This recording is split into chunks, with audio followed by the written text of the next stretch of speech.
ನಮಸ್ಕಾರ ಎಲ್ರಿಗೂ.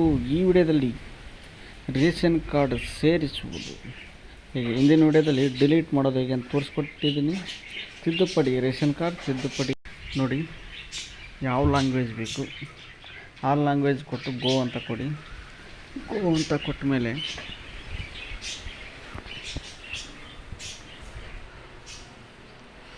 Ration card number ಕೇಳುತ್ತೆ ನೋಡಿ. ರೇಷನ್ ಕಾರ್ಡ್ ನಂಬರ್ ಕೇಳಿದ ಮೇಲೆ ರೇಷನ್ ಕಾರ್ಡ್ ನಂಬರ್ ಹಾಕಿ ಮುಂದೆ ಅಂತ ಕೊಡಿ.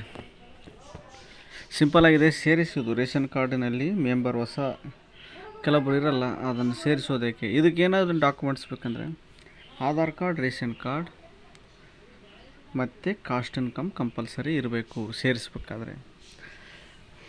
ಇದ್ದರೆ ಮಾತ್ರ ಆಗುತ್ತೆ, ಇಲ್ಲಾಂದರೆ ಆಗಲ್ಲ. ಮುಂದೆ ಅಂತ ಕೊಟ್ಟ ಮೇಲೆ ನೋಡಿ, only Aadhaar seeded member are listed go ಅಂತ ಕೊಡಿ. ಆಲ್ರೆಡಿ ಇಲ್ಲೇನು ಒಬ್ಬರು ಆಲ್ರೆಡಿ ಇರ್ತಾರೆ, ಅವ್ರದ್ದು ತಂಬು ತೊಗೋಬೇಕು. ರೇಷನ್ ಕಾರ್ಡ್ ಓಪನ್ ಆಗುತ್ತೆ.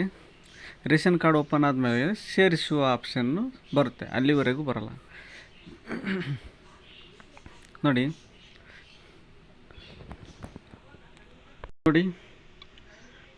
ಫಿಂಗರ್ ಪ್ರಿಂಟ್ ಅಂತ ಬರಬೇಕು. ಬಂದ ಮೇಲೆ ಕೆಳಗಡೆ ಕ್ಯಾಪ್ಚಾ ಬರುತ್ತೆ. ಬಂದ ಮೇಲೆ ಮುಂದೆಲ್ಲ ಆಪ್ಷನ್ ಬರುತ್ತೆ, ಅಲ್ಲಿವರೆಗೆ ಬರಲ್ಲ ನೋಡಿ. ಫಿಂಗರ್ ಪ್ರಿಂಟ್ ಅಂತ ಬಂತು. ಫಿಂಗರ್ ಪ್ರಿಂಟ್ ಮೇಲೆ ಕ್ಲಿಕ್ ಮಾಡಿ ಮುಂದೆ ಅಂತ ಕೊಡಿ. ಸಿಂಪಲ್ಲಾಗಿದೆ. ರೇಷನ್ ಕಾರ್ಡ್ನಲ್ಲಿ ಸೇರಿಸೋದು ಭಾಳ ಈಸಿ, ಸರ್ವರ್ ಇದ್ದರೆ ಫಾಸ್ಟ್ ನೋಡಿ. ಮುಂದೆ ಅಂತ ಕೊಡೋದಕ್ಕಿಂತ ಮುಂಚೆ ಸರ್ವರ್ ಸ್ಲೋ ಇರೋದ್ರಿಂದ ಕ್ಯಾಪ್ಚಾ ಬರ್ತಾಯಿಲ್ಲ. ಹೀಗೆ ಬರುತ್ತೆ ನೋಡಿ, ವೇಟ್ ಮಾಡಿ ನೋಡಿ. ಈಗ ತೋರಿಸ್ತಾ ಇದ್ದೀವಿ.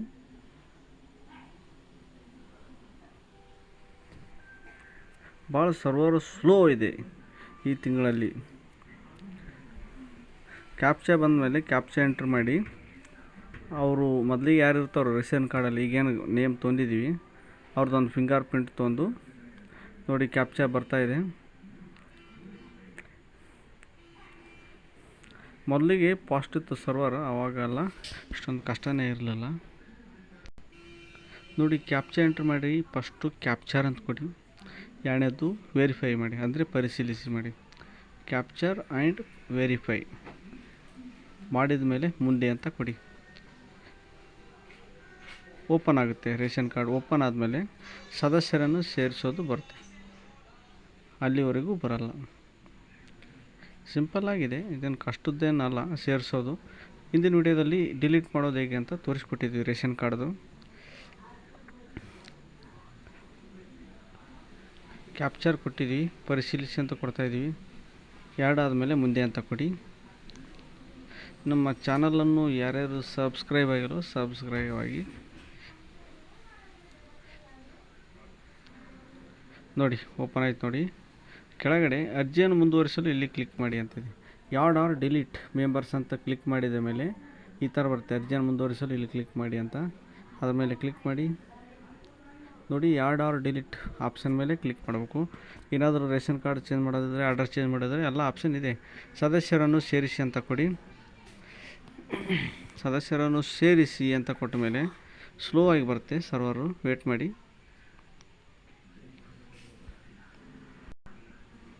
ನೋಡಿ.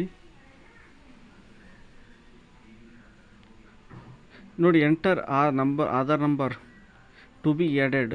ಯಾನೇ ಮೆಂಬರ್ ಆಧಾರ್ ಆ್ಯಡ್ ಮಾಡಬೇಕು ಅವ್ರ ಆಧಾರ್ ಕಾರ್ಡ್ ನಂಬರ್ ಹಾಕಿ ಮುಂದೆ ಅಂತ ಕೊಡಿ. ಮುಂದೆ ಅಂತ ಕೊಟ್ಟ ಮೇಲೆ ಓಪನ್ ಆಗುತ್ತೆ. ಮುಂದೆ ಅಂತ ಕೊಟ್ಟ ಮೇಲೆ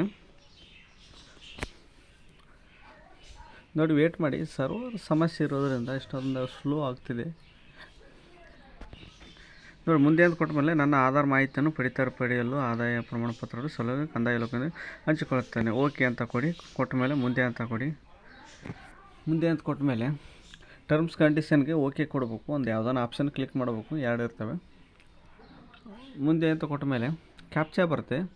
ಕ್ಯಾಪ್ಚಾ ಹಾಕಿ ಸೇಮ್ ಪ್ರೊಸೀಜರ್. ಕ್ಯಾಪ್ಚರು ವೆರಿಫೈ ನೋಡಿ, ಇಲ್ಲಿದೆ ನೋಡಿ. ಕ್ಯಾಪ್ಚರು ಪರಿಶೀಲಿಸಿ.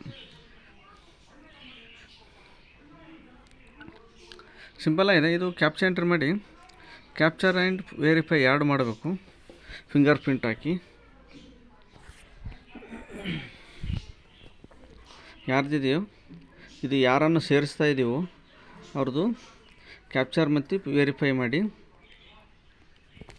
ಸಿಂಪಲ್ ಆಗಿದೆ. ಆಮೇಲೆ ಅವ್ರದ್ದು ಡೀಟೇಲ್ಸ್ ಕೇಳುತ್ತೆ. ನೆಕ್ಸ್ಟ್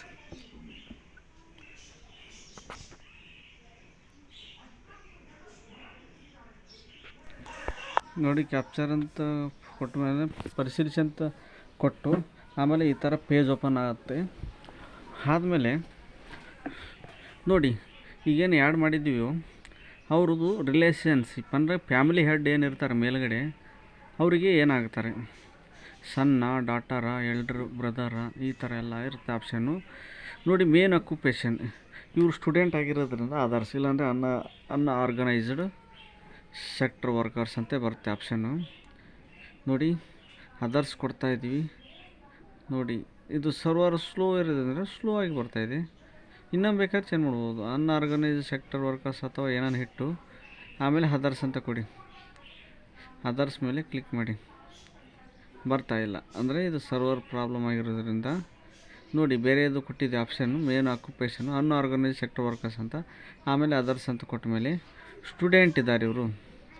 ಸ್ಟೂಡೆಂಟ್ ಇರೋದ್ರಿಂದ ಅದರ್ಸ್ ಕೊಡಬೇಕು ಮೇನ್ ಅಕ್ಯುಪೇಷನ್, ಇಲ್ಲಾಂದರೆ ಅನ್ಆರ್ಗನೈಸ್ಡ್ ಸೆಕ್ಟರ್ಸು ಲೇಬರರ್ಸ್ ಅಂತ ಕೊಡ್ಬೋದು. ಅಕ್ಯುಪೇಷನ್ ಅವ್ರದ್ದು ಕೆಲಸ ಏನು ಮಾಡ್ತಾರೆ ಅಂದರೆ ಲೇಬರ್ಸ್ ಅಂತ ಕೊಡ್ಬೋದು. ಲೇಬರ್ಸು ಅಂಥವ್ರು ಇದ್ದವ್ರು ಮಾತ್ರ BPL ಕಾರ್ಡ್ ಮಾಡಿಸ್ಕೊಳ್ಳೋಕ್ಕೆ ಆಗೋದು, ಇಲ್ಲಾಂದರೆ ಆಗೋಲ್ಲ. ನೋಡಿ, ಕ್ಯಾಸ್ಟು ಇನ್ಕಮ್ ಎರಡು ವೆರಿಫೈ ಮಾಡು. ಆರ್ ಡಿ ನಂಬರ್ ಹಾಕಬೇಕು. ಆರ್ ಡಿ ನಂಬರ್ ಅಂದರೆ ನೋಡಿ, ಕ್ಯಾಸ್ಟು ಇನ್ಕಮ್ ಇದು SC ಕ್ಯಾಟಗರಿ ಇರೋದ್ರಿಂದ ಕ್ಯಾಸ್ಟು ಇನ್ಕಮ್ ಸಪ್ರೇಟ್ ಬರುತ್ತೆ. ಇಲ್ಲಾಂದರೆ ಕೆಲವೊಬ್ಬರಿಗೆ ಡೈರೆಕ್ಟಾಗಿ ಕ್ಯಾಸ್ಟ್ ಇನ್ಕಮ್ ಸರ್ಟಿಫಿಕೇಟು ಒಂದೇ ಆರ್ ಡಿ ನಂಬರ್ ಬರುತ್ತೆ. 2A ಅಂಥವರೆಲ್ಲ ಒಂದೇ. ನೋಡಿ, ವೆರಿಫೈ ಕ್ಯಾಸ್ಟ್ ಸರ್ಟಿಫಿಕೇಟ್ ಕೊಡಿ, ವೆರಿಫೈ ಮಾಡಿ. ವೆರಿಫೈ ಮಾಡಿದಾಗ ನೆಕ್ಸ್ಟು ಇನ್ಕಮ್ ಸರ್ಟಿಫಿಕೇಟ್ ಹಾಕಿ ವೆರಿಫೈ ಕೊಡಿ. ನೋಡಿ, ಇನ್ನೊಂದೇನೆಂದರೆ ಬರ್ತ್ ಸರ್ಟಿಫಿಕೇಟ್ ನಂಬರ್ ಅಂತ ಇನ್ನೊಂದು ಆಪ್ಷನ್ ಇದೆ ಕಾಲಮು. ಅದು 5 ವರ್ಷ 6 ವರ್ಷ ಒಳಗಡೆ ಇದ್ದವರಿಗೆ, ಚೈಲ್ಡ್ ಇದ್ದವರಿಗೆ ನಾವು ಇಲ್ಲಿ ಸ್ಟೂಡೆಂಟ್ ಬರೋ ಚೈಲ್ಡ್ ಅಟ್ ಹೋಮ್ ಅಂತಲೂ ಕೊಡ್ಬೋದು. ಅವರು 6 ವರ್ಷ ಒಳಗಡೆ ಇದ್ದರೆ. ನೋಡಿ, ಕ್ಯಾಸ್ಟ್ ಸರ್ಟಿಫಿಕೇಟ್ ವೆರಿಫೈ ಆಯಿತು, ಕ್ಯಾಸ್ಟ್ ಬಂತು.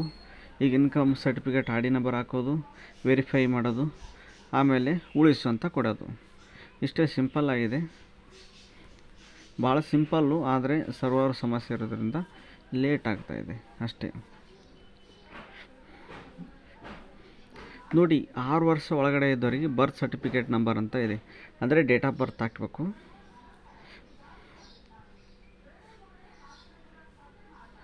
ನೋಡಿ, ಇನ್ಕಮ್ ಸರ್ಟಿಫಿಕೇಟ್ ವೆರಿಫೈ ಆಗ್ತಾಯಿದೆ.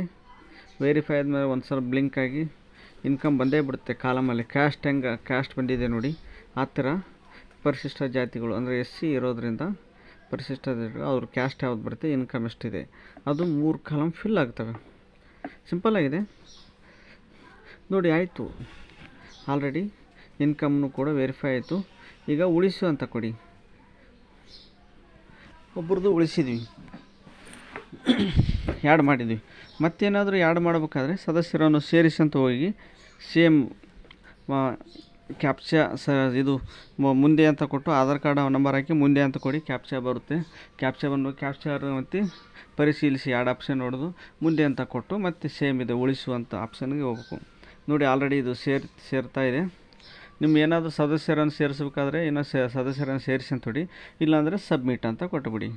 ಈಗ ನಾವು ಈ ಬೇರೆಯವರನ್ನು ಯಾರೂ ಸೇರಿಸೋದಿಲ್ಲ, ಹಿಂಗಾಗಿ ಸಬ್ಮಿಟ್ ಅಂತ ಕೊಡ್ತಾಯಿದ್ದೀವಿ.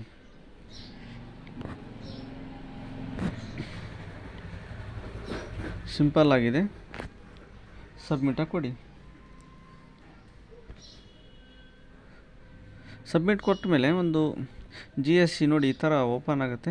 ಅದನ್ನು ಫುಡ್ ಆಫೀಸಲ್ಲಿ ಹೋಗಿ ಕೊಟ್ಟು ಅಪ್ರೂವ್ ಮಾಡಿಸ್ಕೋಬೇಕು. ಏನೇನು documents, caste income, Aadhaar card, ಯಾರು ಸೇರಿಸಿದ್ರು ಅವ್ರ ಕ್ಯಾಸ್ಟ್ ಇನ್ಕಮ್, ಆಧಾರ್ ಕಾರ್ಡ್ ಒಯ್ದು ಅಪ್ರೂವ್ ಮಾಡಿಸ್ಕೊಳ್ಳೋಕ್ಕೆ ಅಲ್ಲಿ ಕೊಡಬೇಕು. Thanks for watching. ಎಲ್ರಿಗೂ ವಿಡಿಯೋನ ಶೇರ್ ಮಾಡಿ. Thank you so much. ಎಲ್ರಿಗೂ ಉಪಯೋಗ ಆಗಲಿ.